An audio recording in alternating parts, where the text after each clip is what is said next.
Coming back to the fighting game scene with the release of Tekken 7 made me realize something about Dark Souls PvP. I came to a conclusion that it is actually quite cool and it teaches you something, and that something is the basic philosophy behind fighting games. Now let me explain myself before you all run for the pitchforks, because there's a good reason as to why I think so, and to make it perfectly clear for you I will have to use generic Tekken newcomer as an example. If Tekken is your first fighting game and you haven't played much of, say, Dark Souls PvP, then this is likely you. From what I have seen, most of the newcomers tend to get lost in all those advanced mechanics that Tekken has to offer. They get sidetracked, distracted by its beauty, so they end up studying those mechanics. More often than not, those new players overlook the basics, the fundamentals. Hell, even some veterans in Tekken that can consistently chain backdashes often fail to realize why or when to do it in the heat of the match. So oddly enough, coming back to an actual fighting game, from a game that isn't even remotely close to being a proper fighting game, made me realize that oftentimes Dark Souls players have better understanding of the fundamentals than actual fighting game players. Obviously, with Tekken being a cool video game, nobody really tells you how to play, so if you want to invest your heart and soul into setups, or try to read your opponent like a cheap Friday night magazine, you can be successful. However, the easiest and the most consistent way to success lies in very simple fundamentals, like creating space, baiting the whiff, and punishing it. Hilariously enough, very few Tekken players understand that, or if they do understand, they don't feel comfortable playing for it, which is rather strange. However, the best part is that if you are a proud Dark Souls nerd, you should be all set for the bright future when it comes to fighting games. See, the thing is, Dark Souls isn't a good fighting game or a fighting game at all, but it does a great job teaching you the fundamentals of good spacing and whiff punishment, because those elements are pretty much the only ones that create the difference between good Dark Souls PvP player and an average one.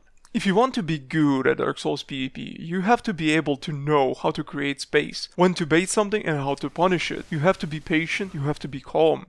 Those things are key to being good when it comes to Dark Souls PvP, for rather a tragic reason, I guess, because as I mentioned in my previous videos, Dark Souls PvP doesn't really allow players to be aggressive. You are forced to control the space and wait for mistakes. So if you are a Dark Souls player and you're used to being passive and controlling the distance, waiting for a whiff to get in, you are all set for a good fighting game career. People often wonder what makes Korean players in Tekken so dominant. Well, it doesn't really take much to see that more often than not, they just nope out of all shenanigans and just rely on basics, like creating some space to bait a whiff and punishing it.